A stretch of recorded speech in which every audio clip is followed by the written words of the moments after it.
अस्सलाम वालेकुम स्टूडेंट्स।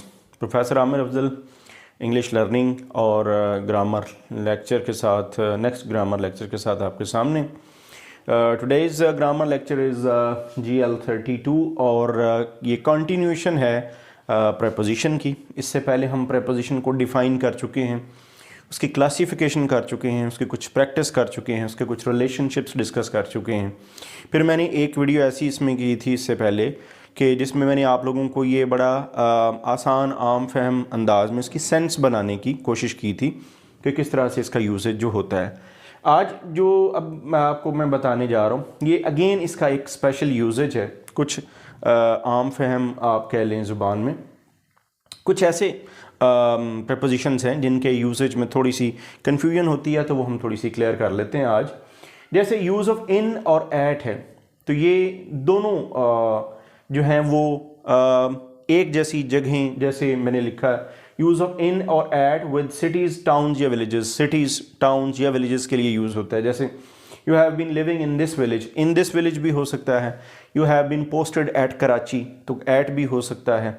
इन और एट दोनों जो है वो विलेजेस के लिए। ये मैं आपको एक इसका शॉर्टकट बता रहा हूँ। सिटीज़ टाउन्स या विलेजेस के लिए आप इन और एट जो है वो दोनों का यूजेज हो सकता है। इसके बाद जो दूसरा इसमें कैटेगरी है वो ये है कि use of at to talk about group activities. आप एक ग्रुप एक्टिविटीज़ में इन्वॉल्व हैं, कोई ग्रुप डिस्कशन है, कोई एक्टिविटी है, कोई वर्कशॉप है, कोई ट्रेनिंग एक्सरसाइज है, कोई पार्टी है, तो वहाँ उसके लिए एट यूज़ होता है। किस तरह से? Did you see Ali at the party? Have you seen the performance of Hassan at the workshop? At the workshop, at the assignment, at the what you call training session.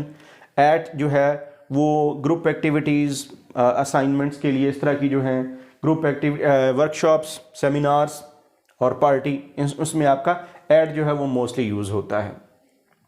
पहले हम in और at places के लिए, दूसरे में at group activities के लिए, तीसरा है in with names of streets and at when we give the house number.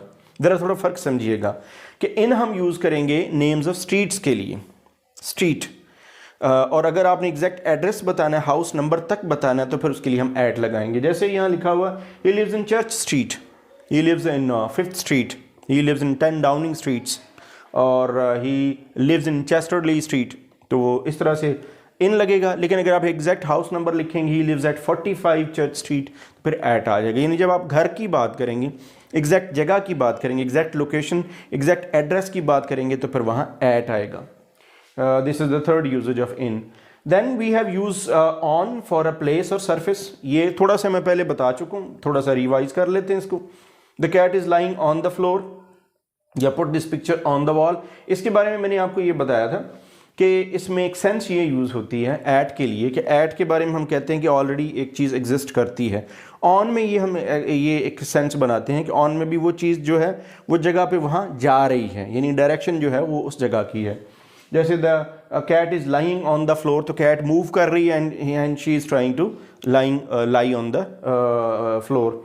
इसी तरह put this picture on the wall यानी भी हम जो है वो एम या डायरेक्शन बनाने जा रहे हैं। तो ऑन जो है वो प्लेस यानी एज सरफेस, याद रखिए प्लेस, लेकिन एज अ सरफेस जब हम यूज़ करेंगे तो वहाँ ऑन यूज़ होगा। इसी तरह till is use to for time और to is use for place. जैसे ही slept till 8 o'clock, we will work till our success, we will work till the completion of our assignment. तो till जो है वो एक ख़ास काम, एक ख़ास टाइम या एक ख़ास डेस्टिनेशन जो इन टर्म्स ऑफ टाइम है, तो उसके लिए हम यूज़ करते हैं। जबकि जो टू है ये यूज़ होता है प्लेस के लिए। जैसे ही walked to the end of street, जैसे मैंने लास्ट टाइम बताया था कि टू जो है वो डायरेक्शन के लिए या आप कह लें कि प्लेस के लिए, direction towards a certain place, keep it in mind. To के जब मैं बात करता हूँ तो मैं प्लेस की अगर बात करूँ तो उसका मतलब है कि डायरेक्शन टूवर्ड्स अ प्लेस, तो वहाँ पर टू यूज़ होगा। इसी तरह यूज़ ऑफ विद जो है वो इंस्ट्रूमेंट्स के लिए यूज़ होगा। जैसे he killed the 2 birds with one shot, he killed the person with a knife, he killed the person with a gun। तो इंस्ट्रूमेंट के लिए, एजेंट के लिए, एजेंसी के लिए, तो इंस्ट्रूमेंटैलिटी इसके अंदर पाई जाती है विद जो है विद यूजेज के लिए। इसी तरह इन जो है for a period of time means at the end of, बाज़ औक़ात इन जो है वो यूज़ होता है, एक टाइम होता है, तो एक टाइम के अंदर विद इन दैट टाइम, लेकिन टिल द एंड, ये एक सेंस ज़रा समझिएगा। एक इन की सेंस तो ये है कि आप विद इन उसकी आम जनरल सी बात कर रहे हैं, जबकि एक दूसरी सेंस ये है कि वही इन है लेकिन टिल द एंड ऑफ की हम बात कर रहे हैं। जैसे हम कहते हैं I shall return in an hour, so I am talking about of returning myself, या I return in an hour, मैं 1 घंटे में अगर वापस आ रहा हूँ, तो इसका मतलब ये कि मैं एक टाइम लिमिट बता रहा हूँ। तो एक टाइम लिमिट जो है वो पूरी की पूरी, अगर मैं उसमें एक एक्शन परफॉर्म करता हूँ तो उसके लिए भी इन यूज़ होगा। सो ये जो अभी इस वीडियो में मैंने आपको ये सारा बताया, ये कुछ स्पेशल यूजेज है कुछ प्रेपोजिशंस का।